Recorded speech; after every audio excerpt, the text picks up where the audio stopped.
Prey, it uses CryEngine 4, so for this game I think the best settings to go for it is, unfortunately, to play with 800 per 600 by using the lowest settings possible. With these settings I got an average of 50 frames per second and a minimum of 27. If you want to go with 720p, well, that might be a complicated idea, because what you're going to get is pretty much a frame rate between the 20s and the 30s, which is not that bad, but since this is an FPS game and you need all the fastest reflexes possible, I think that probably going for 800 per 600 it looks really bad, I can assure you that, but at least it is still playable and the frame rate it is pretty good. So Prey, it is possibly to play in this laptop, well, with bad graphics, I can assure you, but still it is playable.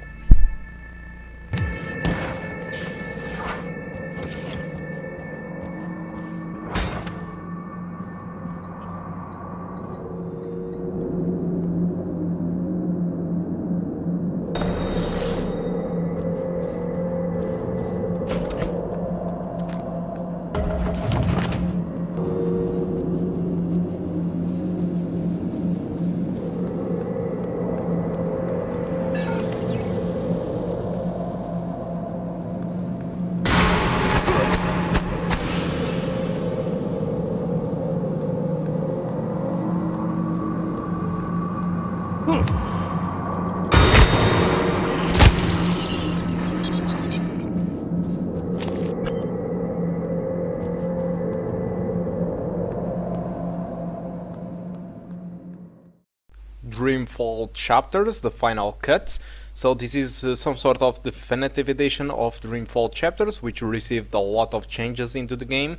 This game was initially started to get developed by using Unity 4, so it was a very bad optimized game at the time, because Unity 4 it is very limited, and then they ported the game to Unity 5, which I was expecting to be a good news, and at some point it was. The game got a little bit better optimized, but still the game it is very demanding. Fortunately, this is pretty much a storytelling game, so there is not too much fighting or any fighting at all to be done. So what I can say is frame rate doesn't really matter that much, but still I do recommend you to use 720p and minimum settings, and with these settings what you're going to get is pretty much an average of 31 frames per second and a minimum of 23, so perfectly playable for the type of game that it is, okay, in my opinion, so that's fine. Dreamfall chapters. Don't make a sound. It will hear you. Who will? The monster in the closet. It will hear you and eat us both. She's already scared, but she needs to understand how dangerous the dream machine is. She's scared enough already, poor girl. I promise it won't hurt you. You swear? I swear. I won't let it. But you need to get back home. The Surge. So this game uses the Fledge engine, which is the engine behind the Lords of the Fallen. So this game was also released, developed by the same guys of the Lords of the Fallen, and unfortunately I don't have too much of a good news into this game. So my average frame rate with this game it was 31 and a minimum of 19. Unfortunately, in order to play this game I had to use 60% of resolution scaling and minimum settings, which in my opinion it completely ruins the graphics quality of the game. The 60% resolution scaling makes the game very pixelated, and the minimum settings completely disables all the shadows, all the lighting, so all the scenarios looks like this, completely lit, when they weren't really supposed to be like this. So unless you really want to play this game, just avoid it, okay? If you really want to play this game, go ahead, buy the game. You can play the game between the 20s and the 30s and the 40 frames per second. But if you can wait a little bit for an upgrade on your PC or to play on a console version, well, in that case I might suggest you to get to another platform than this PC, okay? So that's my opinion towards the Surge game, in this graphic card, of course.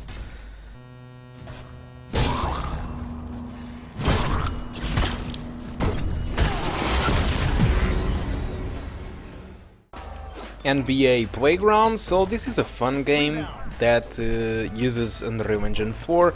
In my opinion, for this laptop or list of graphic cards, I do recommend you to go with the median settings, which will provide you an average of 39 frames per second and then a minimum of 35. So despite I do think that 60 frames per second would provide us a good advantage in this game, you are going to get only around the 30 frames per second, which still makes the game very playable, so I think you will still play very well the game.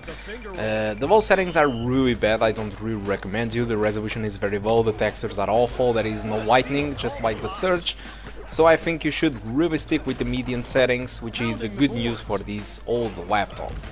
And an Unreal Engine 4 game, which usually they are very demanding. This is where the NBA players meet the playground. No access. Here he goes with another jumper. First score. Here he goes with the kick out. Offers up the jumper. Connects.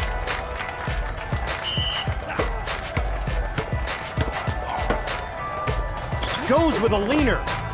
EJ, you think he actually understands the whole concept behind basketball? Not with that ugly shot iron. Hitting the mark.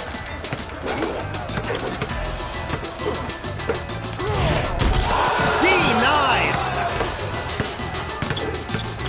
With the feed. Get it out of here.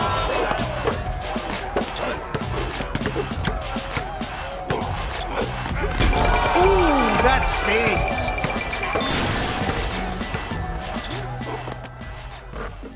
So, MXGP 3, so another game that is using Unreal Engine 4, developed by Milestones, I guess.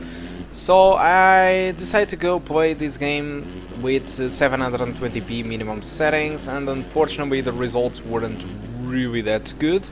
For the Pietra Murata, which I think it's the most demanding track that I did try out, I got an average of 27 frames per second and a minimum of 20.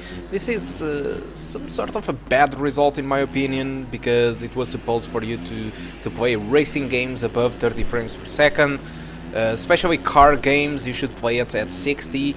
But in this motocross or supercross game, what you're going to get, it is pretty much around the 20 to 30s, so buy it at your own decision, because it's a little bit complicated to decide for you on this one, because the frame rate it's not really good, and it's not going to be enough for most of the players in my opinion. But this was Pietra Murata. For example, if you go play a different track like this one on the rain, which was supposed to be more demanding, what I did get, it was an average of 22 and a minimum of 26. So all the track, it was pretty much between the the 25 to 35 frames per second, which in my opinion it was much more playable and much more acceptable to play like this. So Pietra Murata was by far the most demanding track, so I think I might excuse a little bit that frame rate. Alright, so that's it, MXGP 3.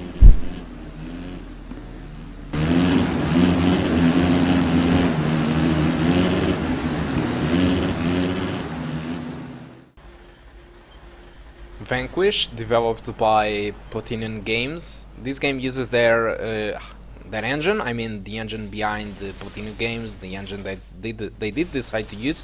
So for this game, what I got was an average of 28 frames per second and a minimum of 18.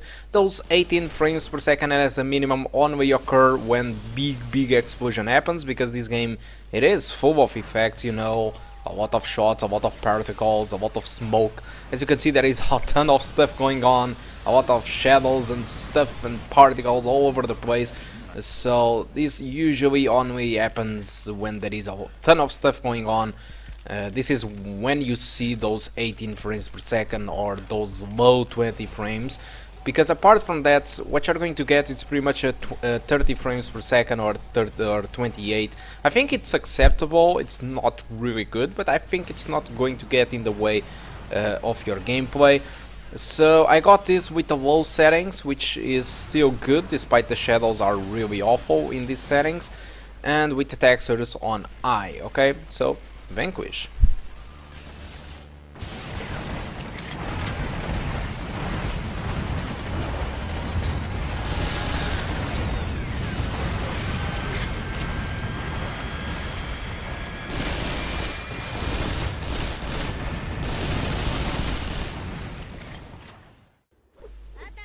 Tekken 7, another game using Unreal Engine 4. So unfortunately for this game, the only way to enjoy the game it is by playing with the minimum settings possible. So I had to choose minimum settings, 50% resolution scaling, which looks very pixelated, in order to have the average of 60 frames per second with the minimum of 54. Those 54 rarely occurs, but sometimes they do appear. And this is a little bit bad because Tekken 7, just like many other fighting games lately, are being developed with Unreal Engine 4, and they are developed with 60 frames out of locked, which means that if you don't get those 60 frames per second, the game will run in slow motion and it will affect the physics of the game. So to play Tekken 7, you really need to play this game at 60 frames per second, okay, in order to enjoy decently. And to do that, you really need to go to the minimum settings and 50% resolution scaling. It's not pretty by any means, but it's still playable, okay? So, there it is, Tekken 7. KO. Round 2. Fight.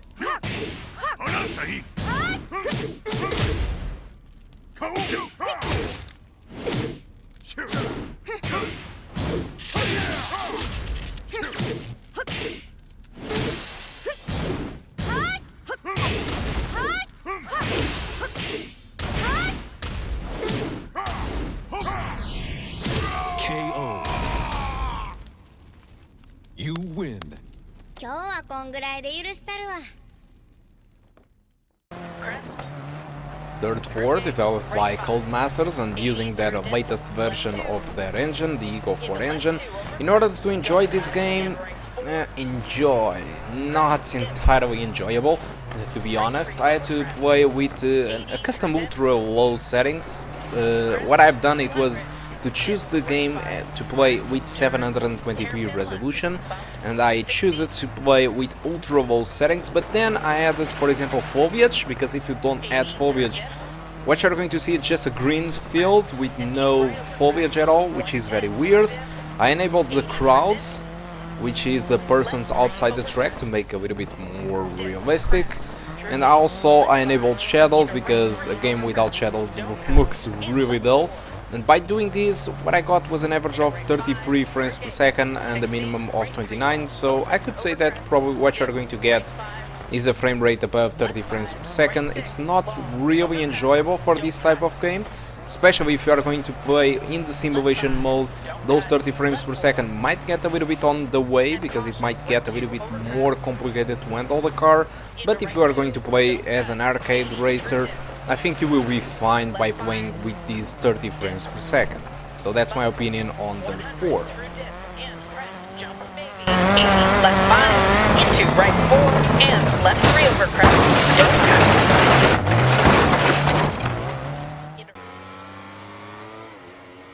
MotoGP 17. This game was developed with the in-house engine of the developer team. So I decided to try out the game with the median settings, and fortunately what I got was a minimum of 30 frames per second and an average of 37. This was very surprising in my opinion, because median settings is kind of rare in this laptop, but and still I got a frame rate above 30 frames per second in pretty much all the tracks. Even with rain, what happens is I get very close to those 30 frames per second in the minimum frames, so I think it's very playable. Choose median settings and what you're going to get, it's pretty much an experience above 30 frames per second, which is very good. So if you ask yourself if you could play MotoGP 17 on the graphic cards listed on the title, the answer is yes, perfectly fine with median settings.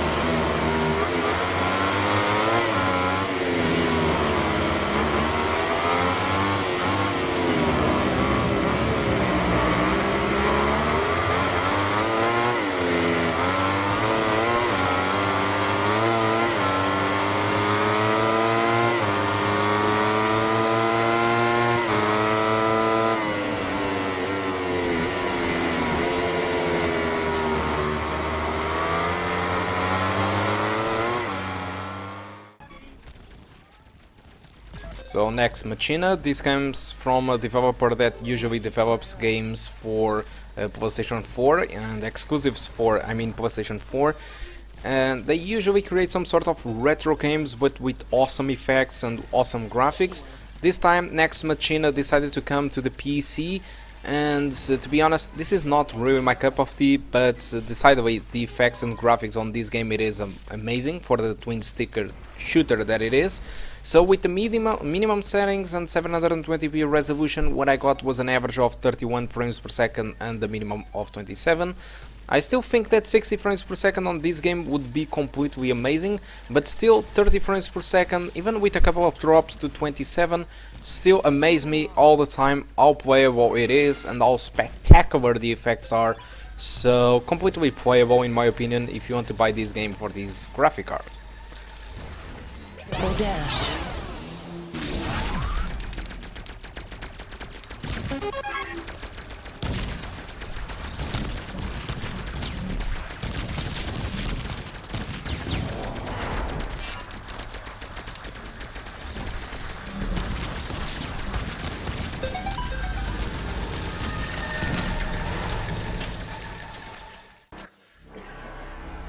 Get Even, a new FPS developed by the Farm 51.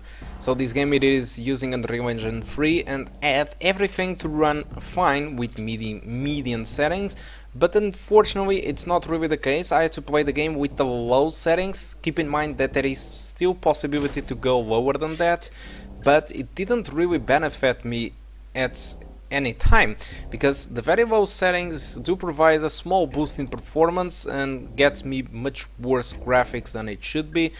So I decided to still use the low settings. By using the low settings, what I got was an average of 35 frames per second, which is very playable in these closed areas. But for example, in the beginning of the game we get a small portion of an open area, and in that area what I got was the 15 frames per second, which in my opinion very unacceptable if you need to shoot someone in future levels of the game where you have similar open areas. With 15 frames per second it's completely unplayable. So I'm not really sure if they optimized the game prior to this video, or if those open areas are just exclusively for, I don't know, just for walking without shooting. I don't really know, because it's a little bit complicated if in the future levels you are going to need to be playing outside and shooting people at 15 frames per second. It's hard to recommend. So I'm not really sure what to say, if you should buy it or not, but it's a little bit complicated to guess that. But anyway, this is the information that I have for this game, so I'm sorry for not giving you a real answer if you should buy the game or not with this graphic card. So that's all for Get Even. Lawbreakers, this game was using and still uses Unreal Engine 4 as its engine. I tested this game during the beta, and the only way to get this game playable, it was to play with, yes, it is true, to play with 644 480 with the minimum settings. With these settings I got an average of 58 and the minimum of 40 frames per second.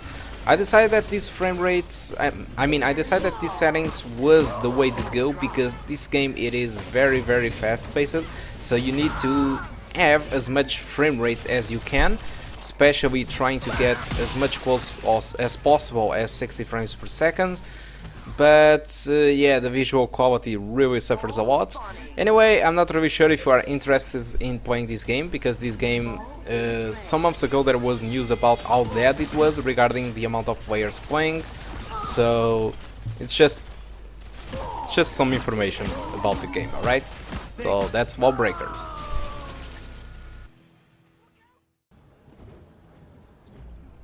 Agents of Mayhem. So this game, it is made by the same guys that made Saints Row, which is a little bit weird, because we have here a very strange game in my opinion. About the engine that this game uses, there isn't too much information about it, so I'm just going to assume this is an evolution of the Saints Row 4 engine. So for the settings, this is this is another game where you need to play with a very low resolution in order to properly play it. At least at the release, I'm not really sure if they optimized the game a little bit more or not with the patches, but I don't really expect miracles, to be honest.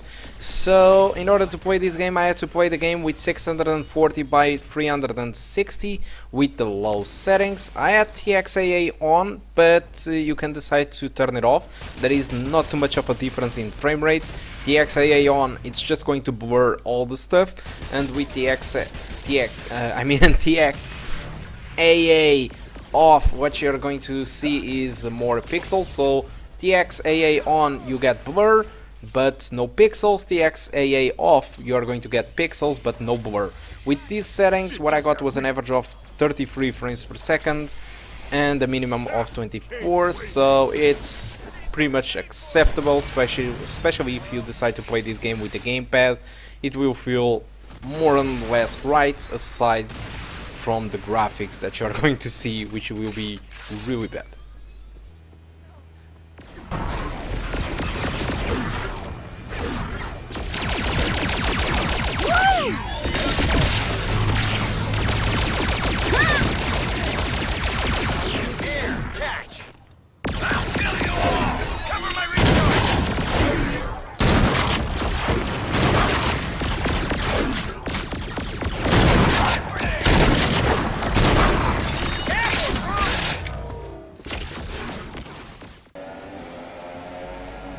F1 2017, so this is another game that was developed by the Codemasters and also uses Eagle 4.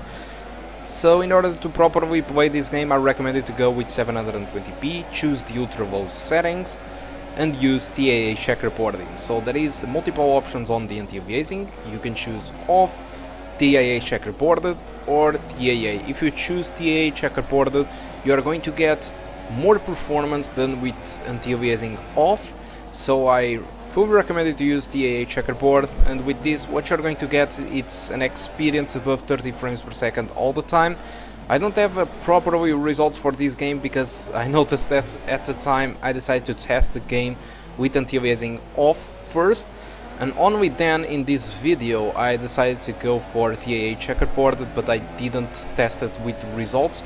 But as far as I have seen on the video, what you get pretty much is an experience above 30 frames per second, so it's completely playable. The only downside it looks a little bit bad, you know, the textures look bad, but still at least you get shadows, you get the enough visuals to provide you a good experience overall, and the frame rate, it is very consistent, so completely playable in my opinion.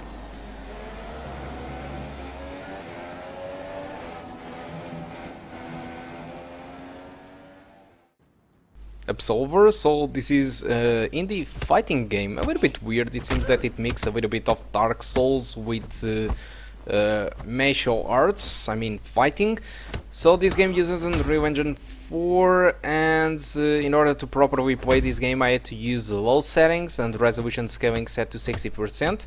The resolution scaling to 60% in the graphic settings will appear as a bar and doesn't really show you the values, so the resolution scaling is just in the middle of the bar. By using resolution scaling, it's going to make the game a little bit more pixelated, as you can see, but it's the only way for you to have frame rate around the 30 frames per second. So by using this I got an average of 37 and the minimum of 25. In my opinion, if you really want to play the game, it is very acceptable to play at this frame rate. The only downside, it's the graphics. It's very pixelated because of the resolution scaling, and there is no shadows, which can break a little bit down the artistic value of the game, because this game, it's not really about the graphics at all, but it feels all very pastel type, which is amazing. But by losing the shadows, it kind of ruins a little bit the visuals of the game. So that's it, that's my opinion. Now it's up to you to decide if you should buy the game or not. So that's it, that's how it runs.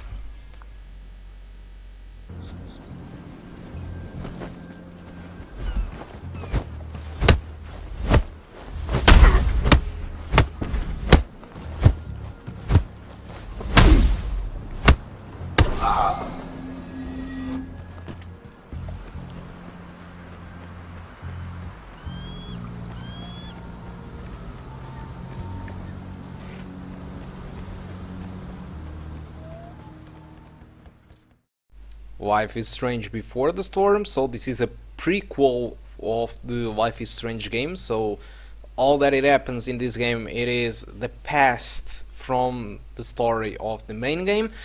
I'm not sure if it is the best way to describe it. So the main game, it uses Unreal Engine 3, but since they changed developers, they decided to go, instead of going with Unreal Engine 3, they decided to go with Unity 5. Unfortunately, it is much more demanding, and in order to properly play the game, I had to use low settings, and with low settings I got an average of 36 and the minimum of 26. It's not really that bad, because the low settings, it's not that different comparing to the high settings or the hella high settings, which is the maximum settings of this game. So there is not too much of a difference between all the settings. If you show to a colleague of yours to compare between the low settings and the maximum settings, probably is not going to notice any difference. So it's pretty much the same graphics across all the settings, okay?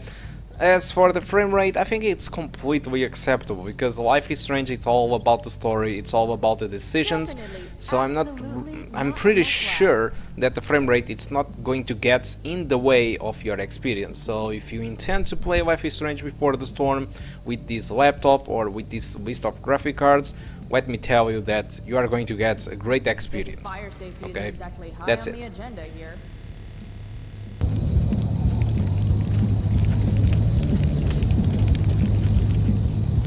Mom would totally flip her shit if she knew I hiked for an hour just to see a show. This place is sketchy as hell. An old abandoned building in the middle of nowhere, miles from home. Home. Right. Now I remember why I'm here. Any place is better than home. And to finish the video, that it is Destiny 2 using their internal Tiger engine developed by Bungie. So this is a very famous multiplayer game by now, and so you might be interested in knowing how this game performs. So unfortunately, in order to play this game, I had to use the minimum settings possible with the 75% of resolution scaling, which is also the minimum you can go for. I tested the game on the beta, but many people told me that the performance didn't change from the beta to the full game, so it is the results. Unfortunately, I couldn't gather properly the results, because Destiny 2 prevents us from using tools to do that, but I was able to solve from myself and to see from myself. So what I saw was a frame rates between the 20s and the 40 frames per second. So in the most dense areas with a lot of action going on, what you're going to get, it's an experience between the 20s to 30 frames per second. When the things are a little bit more quiet and the maps are not that dense or closes, what you're going to get, it's an experience above 30 frames per second. So it's up to you to decide. I'm not really sure if this is enjoyable to play like this, especially during the fights, which are very important to have higher frame rates, but it's really up to you. So guys, think a lot for watching, expect a part 3 to be coming soon. Think a lot for watching.